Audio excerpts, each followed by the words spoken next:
ठीक है। तो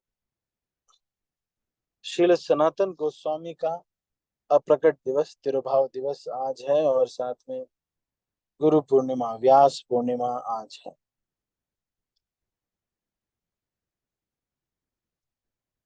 श्रील सनातन गोस्वामी ब्रज में भी जब रहते थे तो उनको गुरु के जैसे ही लोग देखते थे, क्योंकि सनातन गोस्वामी सारे ब्रज के गुरु के रूप में कार्य करते थे।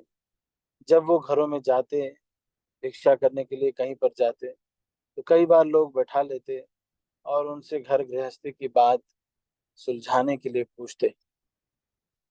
कई बार सनातन गोस्वामी ने सास बहू की भी झगड़े सुलझाए। इसीलिए ब्रज में जब सनातन गोस्वामी का तिरोधान हुआ तो सब लोग रो रहे थे, और सनातन गोस्वामी को सब लोग अपने गुरु के रूप में ही देखते थे। तो इसीलिए आज के दिन सारे ब्रज में आप देखेंगे लोग छुट्टी पे होते हैं और सनातन गोस्वामी को अपने गुरु के रूप में पूजते हैं आज के दिन। तो सारे ब्रजवासी, जितने भी ब्रजवासी हैं, वो सब लोग पूजते हैं सनातन गोस्वामी जी को। ये सोचने वाली बात है कि सनातन गोस्वामी कैसे साधु रहे होंगे, जिसको कि धीर अधीर सब सब के प्रिय है। जो व्यक्ति दुष्ट है वो भी सनातन गोस्वामी पर पूरा विश्वास करता है, और जो व्यक्ति भक्त है वो तो करता ही है। इसका मतलब सनातन गोस्वामी का आचरण कितना अच्छा रहा होगा। और ये हमें ये भी दिखाता है कि एक साधु या संत को कितना अच्छा होना चाहिए, कि कोई अगर कैसा भी व्यक्ति हो, उसको उसके पास आकर के बहुत अच्छा लगे और उनसे मिल करके उनको शांति का अनुभव हो। पर ऐसा नहीं भी होता है, क्योंकि जैसे भक्ति रसामृत स्वामी महाराज एक बार बॉम्बे में या वृंदावन में कहाँ पर गए थे, तो जो ऑटो वाले थे वो कुछ था उसमें 10 रुपए की जगह 80 रुपए मांग रहे थे। तो उन्होंने विनम्रता से व्यक्त किया कि हम ये नहीं देंगे, और उसके बाद वो चले गए। तो ये बात भी सही है कि इस आचरण की परीक्षा भी बहुत बार होती है भौतिक संसार के लोगों की वजह से। पर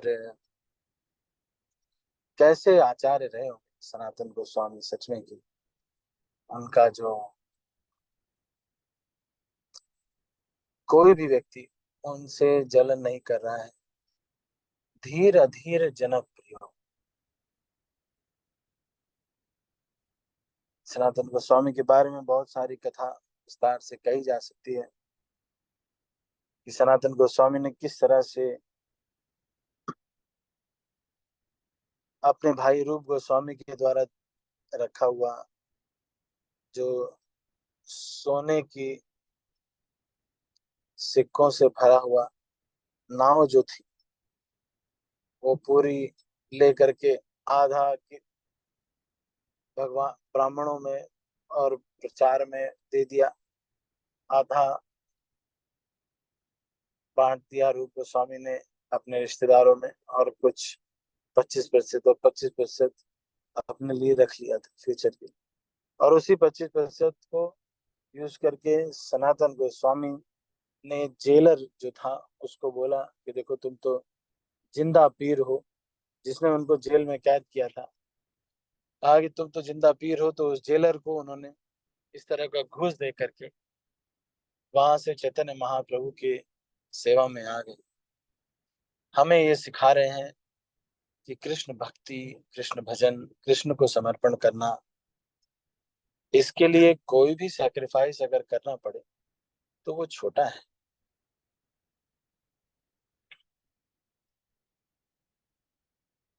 क्योंकि कृष्ण भक्ति सना ये बहुत ऊंची चीज है। और अगर हम कृतज्ञता नहीं होगी हमारे अंदर, ये तो ये जो बीज हमें मिला है ये कभी अच्छा पेड़ नहीं बन पाए। क्योंकि जो वो जमीन है वो कृतज्ञता की जमीन है। और उसको व्यक्त करना, कृतज्ञता को, उस जमीन को पानी से छींटे मारने के बराबर होता है। तो जब हम एक छींटे मारे हुए जमीन में कोई बीज रोपित करते हैं तो वो बहुत अच्छे से आगे बढ़ता है। उसी तरह से जैसे कि कोई व्यक्ति अगर भूखा होता है तो उसको खिचड़ी भी बहुत अच्छी लगती है। लेकिन अगर भूखा नहीं होता है तो उसको बहुत अच्छा गुलाब जामुन भी लगता है कि बस बस बस बस।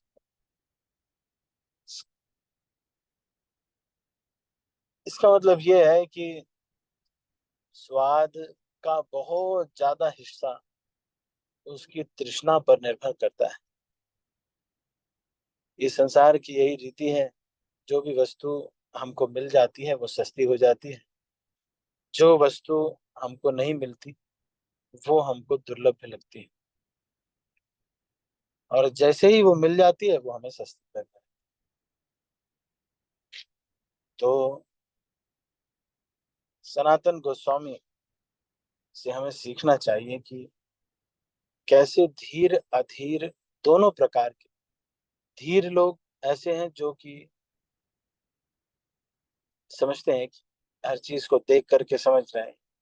ये पौध, ये चीज ये है, ये पेड़ पौधे हैं, ये भौतिक संसार है, ये संसार के बद्ध जीव हैं, ये इस प्रकार से व्यवहार करते हैं, ये लोग हैं, ये इस तरह से व्यवहार करते हैं, ये कुत्ता है, ये इस तरह से व्यवहार करता है। जो इस तरह से जानता है और उसके स्वभाव अनुसार उनको स्पेस दे पाता है, वो धीर व्यक्ति है, उसको धैर्य रख पाता है। धीर व्यक्ति और जो अधीर व्यक्ति है, जो ये चीज की सत्यता को समझ नहीं पाता, वो इस संसार को ज्ञानमय दृष्टि से नहीं देखता है। ये नहीं देख पा रहा है कि ये क्या चीज है, ये क्या कर रहे हैं, कुछ भी नहीं देख पाता। इसलिए जो सबसे बुद्धिमान व्यक्ति होता है वो केवल आवश्यकता अनुसार कार्य को करता है। और जो बुद्धिमान नहीं होते वो फिर बहुत ज्यादा करते हैं, बहुत प्रयास भी करते हैं, इधर उधर हाथ पैर बहुत मारते हैं। और उसके बाद फिर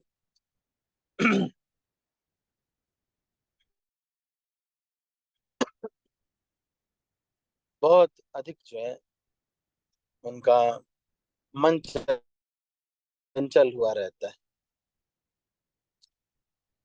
और ये चंचल मन की वजह से कोई भी वस्तु, जो चीजें जीवन में हो रही हैं उनसे जिनसे शिक्षा लेनी चाहिए थी और कार्यों को भी कितना ध्यान पूर्वक करना चाहिए था, वो सब ना करके व्यक्ति एक बिना सीखा हुआ जीवन जीता है।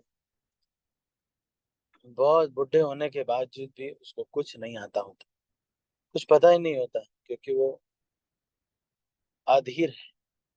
लेकिन ऐसे लोगों को भी प्रिय लगने वाले कौन है? सनातन गोस्वामी।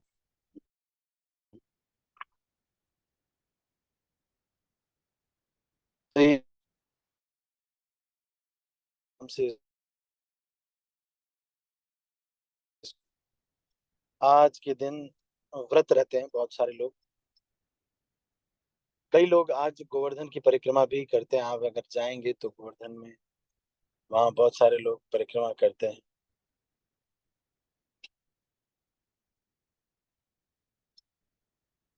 यहाँ हिमाचल प्रदेश में एक व्यास नदी है, जिसके किनारे बैठकर वेद व्यास ने तपस्या की थी और चार वेदों का गठन किया था, महाभारत और 18 पुराणों का भी।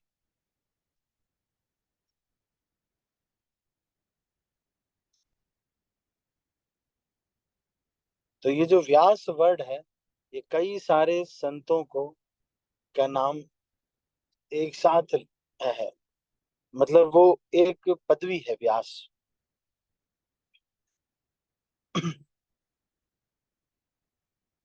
और वेद व्यास जो नाम है वो कृष्ण द्वैपायन व्यास को कहा जाता है, जो कि सत्यवती देवी के पुत्र हैं, पराशर ऋषि के द्वारा। पराशर ऋषि विष्णु पुराण के रचयिता और साथ में श्वेताश्वतर उपनिषद के भी रचयिता हैं, पराशर ऋषि। तो ये भी व्यास हैं।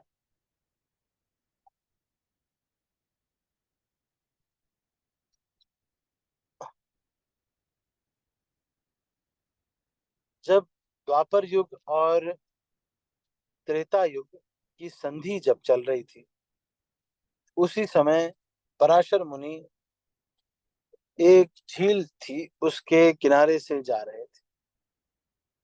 तो सत्यवती नाम की एक वसु की कन्या थी। वो वहां पर नाव से लोगों को पार कराया करती थी। तो पराशर मुनि ने उस स्त्री को अप्रोच किया और उनको कहा कि तुम अभी, एक बहुत ही शुभ समय है और मुझे घर जाने में बहुत वक्त वक्त लग जाएगा। अभी बहुत सही, बहुत महत्वपूर्ण समय है।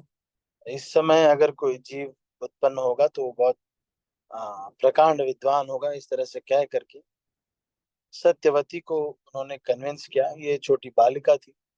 तो और फिर इनके गर्भ से आ, जन्म हुआ वेद व्यास का। और उसके बाद सत्यवती कुंवारी ही रही, क्योंकि पराशर मुनि ने मन से ध्यान करके इनको गर्भ धारण कराया था। और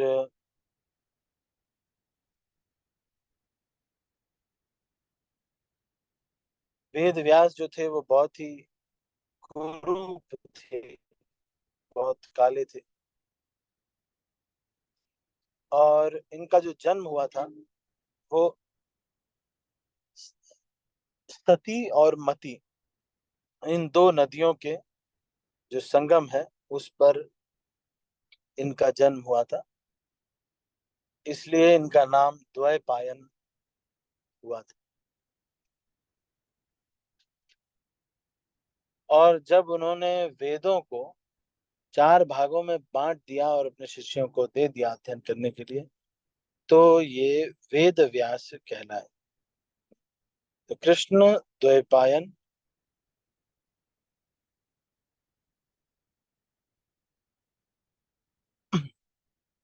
अब कुछ लोग ये भी कहते हैं कि व्यास गुफा नाम की एक गुफा है जहाँ इनका जन्म हुआ।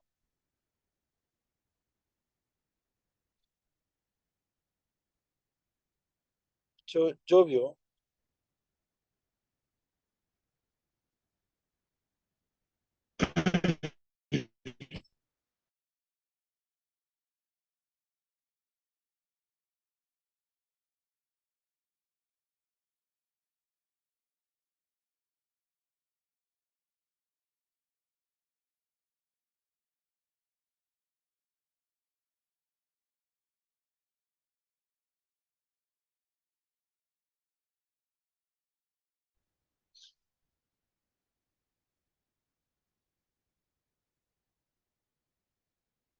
अब कुछ लोग ये भी कहते हैं कि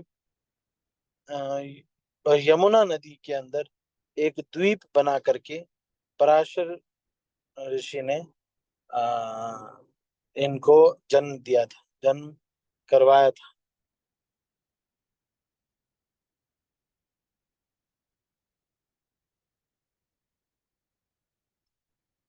हम्म, और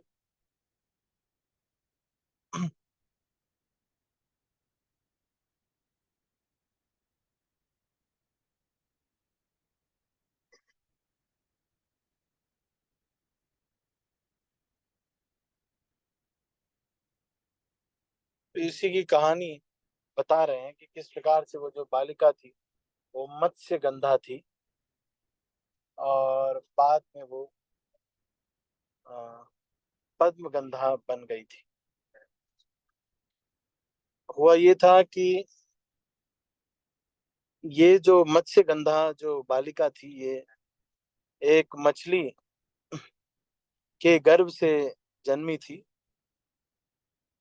अद्रिका नाम की एक अप्सरा थी। अद्रिका, मेरे एक फ्रेंड है, इनकी बेटी का नाम भी है ऐसे। तो अद्रिका नाम की एक अप्सरा थी,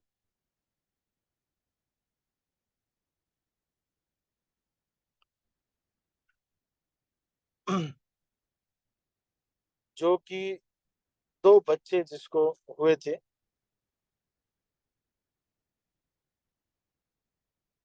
चेदी राज को, जब चेदी राज के पुत्र चेदी राज जब जल में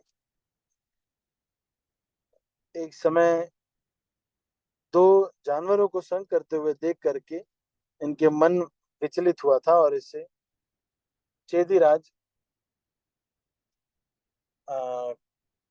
की शक्ति से वो जल में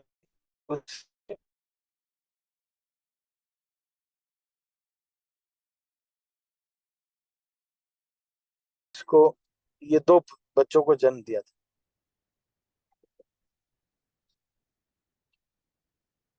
तो ये मछली की महक इसके शरीर से आती थी।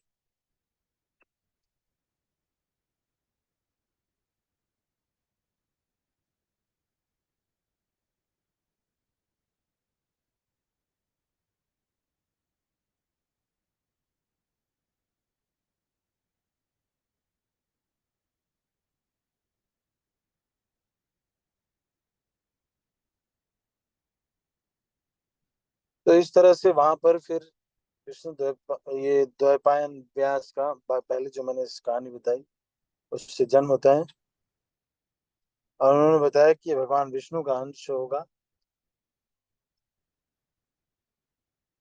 और सारे लोगों का गुरु होगा।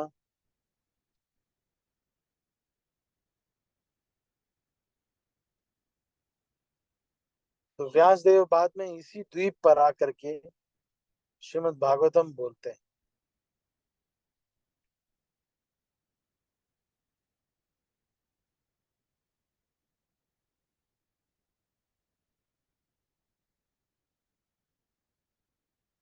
तो फिर इसी द्वीप गणेश जी के साथ एक कुछ लोग ये भी कहते हैं कि ये अ, गणेश जी आए थे, और गणेश जी किस तरह से रिसाइटेशन हो रहा था और गणेश जी ने लिखा। तो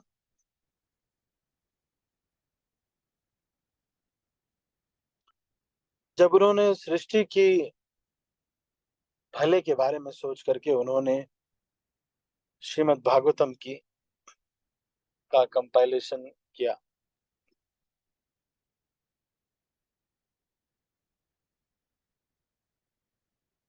जब उन्होंने सारे इस ग्रंथों का संरचना कर दी, उसके बाद उनके मन में दुख हुआ, और उसके बाद नारद मुनि के आदेश पर उन्होंने श्रीमद् भागवत की रचना की।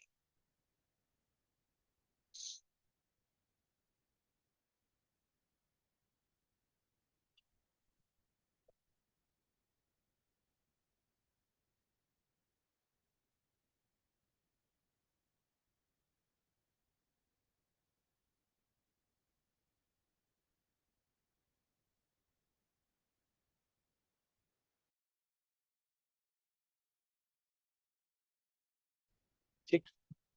तो यहाँ पर इन श्रीमद् भागवतम में ये लिखा हुआ है कि मध्व विजय में लिखा हुआ है कि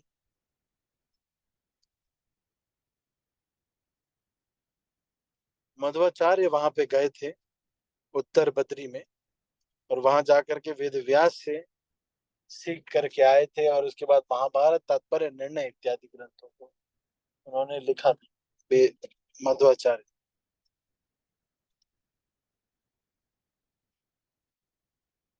ठीक है, तो ये वेद व्यास जी के बारे में कुछ हमने थोड़ा चर्चा किया। पूर्णिमा, जो गुरु पूर्णिमा है, वो भी बहुत महत्वपूर्ण है। ठीक है, तो हम अभी इसको यहीं पर क्लोज करते हैं। आप सभी लोग चतुर्मास का पालन कीजिएगा। ठीक है। हम इसका संकल्प भी करना था वैसे तो हमें। अ, एक मिनट में देखता हूँ, आप अगर आपके पास वहां पर कहीं पर अगर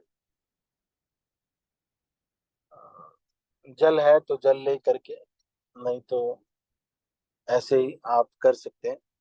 सभी लोग जो वीडियो ऑन कर सकते हैं वो वीडियो ऑन भी कर सकते हैं, और इसका संकल्प का मंत्र मैं बोलूंगा, आप इसको मेरे पीछे पीछे बोलिएगा।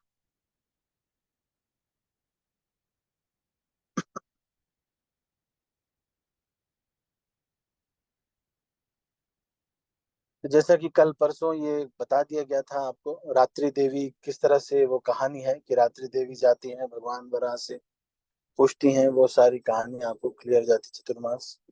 हम्म। तो अभी हरे पत्तेदार सब्जी नहीं खानी।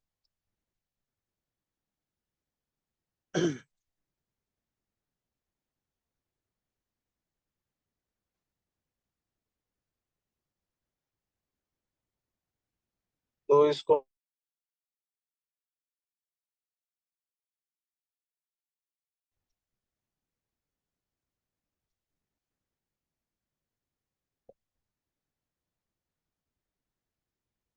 तो अलग अलग जगह पर अलग अलग भाषा में ये संकल्प लिया जाता है। तो फिर सन्यासी लोगों के लिए ये थोड़ा स्पेशल चीज है।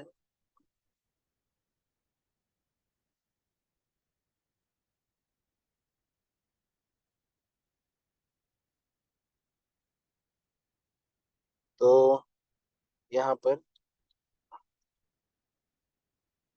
आजकल के सिनेरियो में 4 महीने तक कोई भी रह नहीं पाएगा, क्योंकि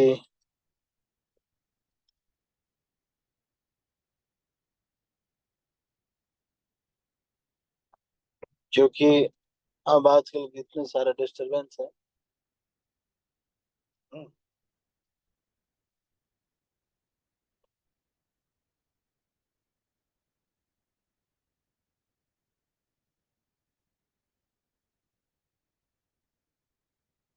तो इसको मैं बोल रहा हूँ, आप इसको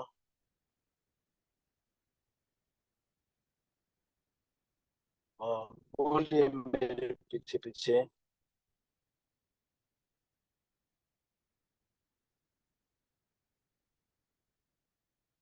वैसे तो इसके पहले भगवान की पूजा इत्यादि है, लेकिन मैं नहीं करा क्योंकि रेगुलर आप लोग करते ही है।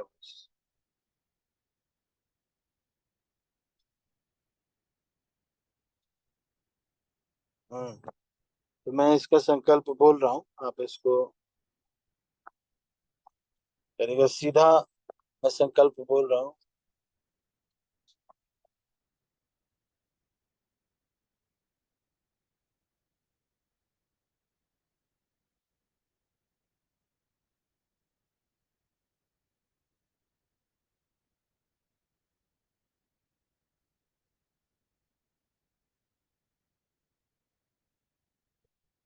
आ, आप सब लोग जल लेकर के, जो जल लेकर के बैठ सकते हैं वो जल लेकर के।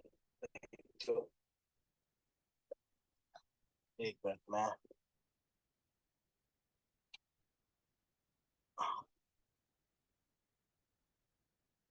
आ,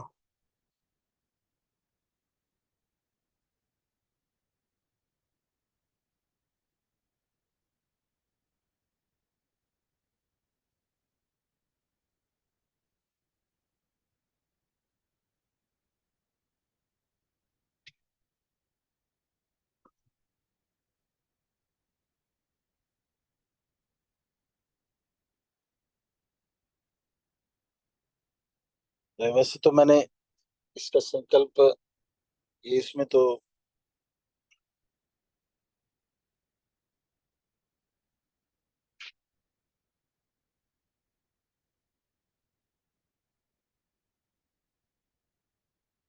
सब लोग मेरे पीछे पीछे बोले, ओम अपवित्रः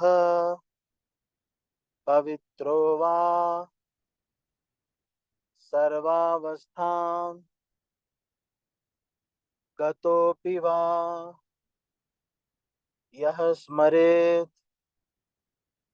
पुण्डरीकाक्षं सः बाह्यभ्यन्तरः शुचिः।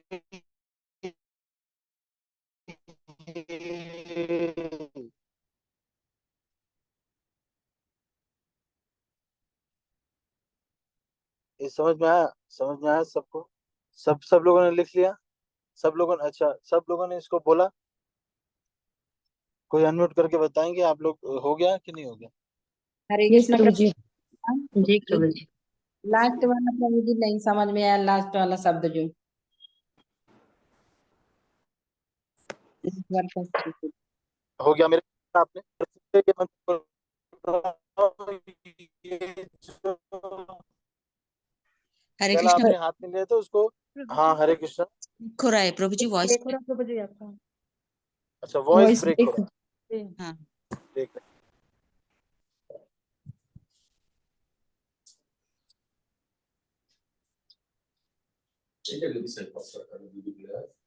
नाही, घरातल्या घरात फक्त ते पाया पडायला येतं, प्रसाद घेता जात. हैं। चलो पूरा करते करता हूँ, यहाँ नेटवर्क थोड़ा सा कम है लेकिन मैं प्रयास करता हूँ। यहीं तो कहीं लोग